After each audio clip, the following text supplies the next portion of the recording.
Here we go.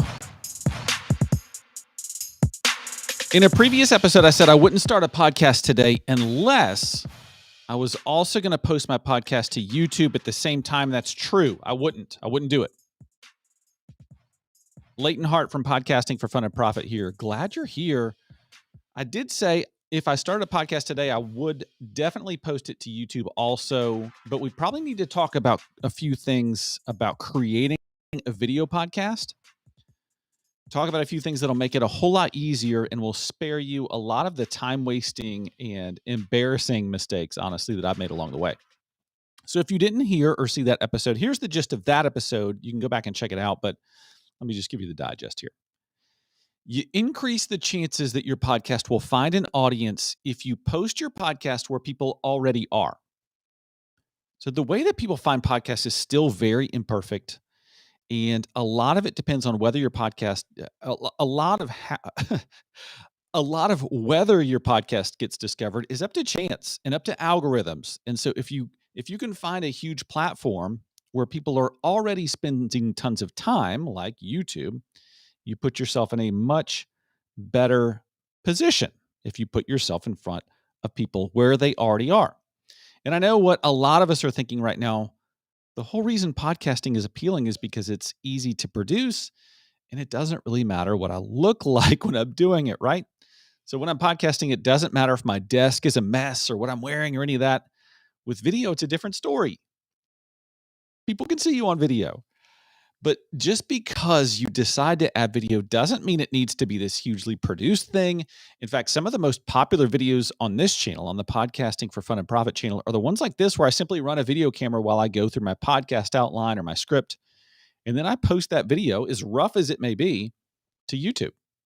And in fact, the most popular video on my main business channel, on the Market Street Media channel, is one that I just threw it together. I was testing 3 different video cameras in real time. I was just live streaming it while I was doing it. No script, no editing on that video. And it's one of the most popular videos on our channel. Kind of crazy. So all that is to say, don't necessarily think that your video will suffer just because it's not highly produced. If you're watching this video on our YouTube channel right now, you can see that I'm hardly even looking at the camera. I'm looking at my script on the screen. I'm checking a few things, making sure the broadcast is going okay. And only rarely am I looking at the camera, but we still get views on these videos because I guess the content is helpful. I hope the content is helpful. So let's talk about a few things I'd probably want to iron out before I got started. If I was going to dive into posting my podcast to YouTube, a couple of the things that you want to think about ahead of time. These are not super complicated. These are not super technical things. Don't worry about that because those are the things I tend to think about. I get 10 steps ahead of myself and I talk myself out of doing things. These are not super complicated things. The first thing I'd want to figure out is if I wanted to record my video to post it later or if I wanted to live stream it. There are pros and cons to both, just like everything, but I tend to lean toward live streaming, and here's why. For me, and this is just my personal deal, I prefer live streaming because it forces me to get the broadcast done. If I'm recording a video to post later, I really get hung up on trying to do it perfectly. So if I stumble on a word or if I get tripped up, I start over and keep doing it until I get it right. It's multiple takes, take after take after take. And then all of a sudden, I've taken a project that could be a little 15-minute podcast, and I've made it into this 2-hour ordeal. That's not ideal for me personally, because after all, I mean, the idea with podcasting is to leverage my time so that I can spend a little bit of time in hopes of getting a result that is disproportionate to the effort I put in. Does that make sense? On the other hand, when I simply click the button to go live, like I'm doing right now, I power through and get the podcast and get the broadcast done. And I just lay myself at the mercy of the viewers to forgive any blunders or slip ups. I've already made several in this broadcast, but thank you for bearing with me. If you're looking to add video to your the video component to your podcast, I think personally the easiest first step for you is to live stream it. You can click live stream right before your podcast and then just forget the camera's there. Just turn it on and forget the camera's there. Just do your podcast and don't worry about it.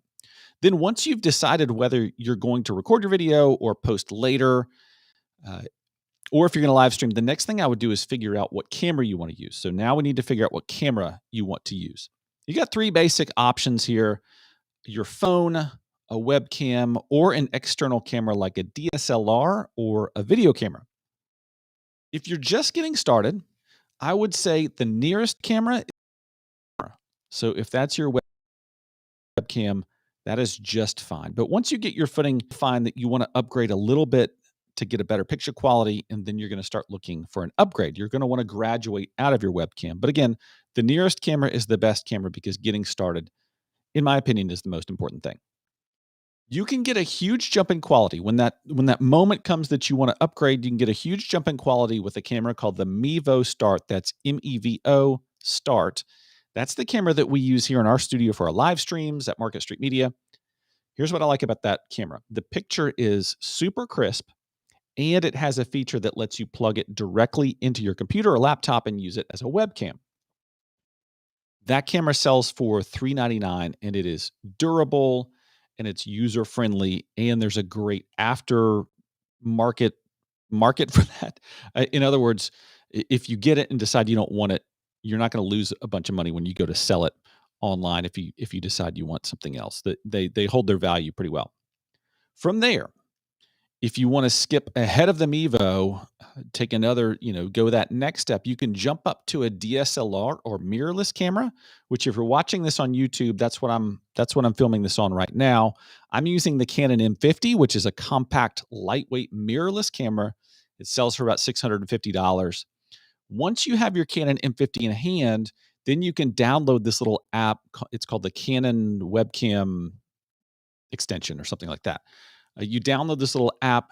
It will let you use it as a webcam. So you can use this camera, this really nice Canon camera, on Zoom calls and webinars and live streams and to record videos. You can also take it on vacation with your family and take beautiful pictures and videos of your family. If you make that jump, if you jump to the Canon M50, I promise you're going to see a noticeable improvement in quality. All right, now, after you've decided between recording and live streaming, and after you've landed on a camera that you want to use, give yourself plenty of time to set up and test your equipment.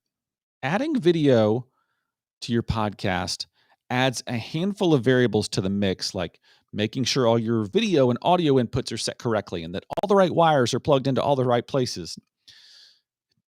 And as I say that, once again, I'll tell you this: if you're breaking a sweat at the mention of inputs and wires and stuff like that, please, please, please don't stress. Believe me when I say, if I can do this stuff, you can do this stuff. So once you know whether you're recording or live streaming, have a camera in hand, and you've set up and tested your equipment, you're ready to go. You're ready to record your videos. You're ready to post them to YouTube and start the video component of your podcast. But I've got one more pro tip that will help your videos appeal to your audience just a little bit more. It'll make it a little bit more entertaining and fun to watch.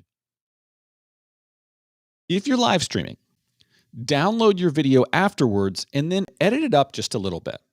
I find that a listening audience can tolerate more pauses and a little bit slower pace than a video audience can. So what I do is I take the video and then I edit out as many pauses as possible so that the pace of the video is just as tight as it can be.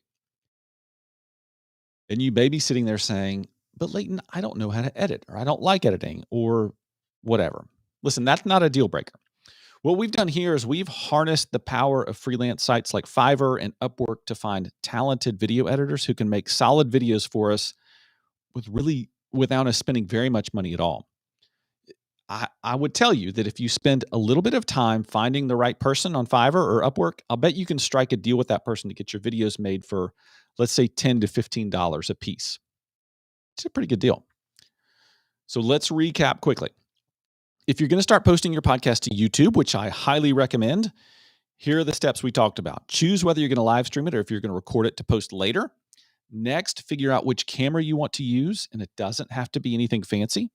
You can always upgrade once you get more comfortable. After those two steps, set it all up and test it. And then the extra special bonus tip is to edit your video up just a bit before you post it to YouTube to make it nice and tight, to make the pace nice and quick. Listen, if you've got questions about this process, or if there's some part of this that I've missed that you want to know about, reach out to me. I know I've probably glossed over some stuff that you probably want to know. The best way to do that is to find Podcasting for Fun and Profit on YouTube, subscribe there, and then drop me a comment in one of my videos. I read all the comments, and that's where I get a lot of ideas for new episodes of this podcast. All right, that's it for today. I'm Leighton Hart from Market Street Media. Until next time, go make a killer podcast this week and post it to YouTube.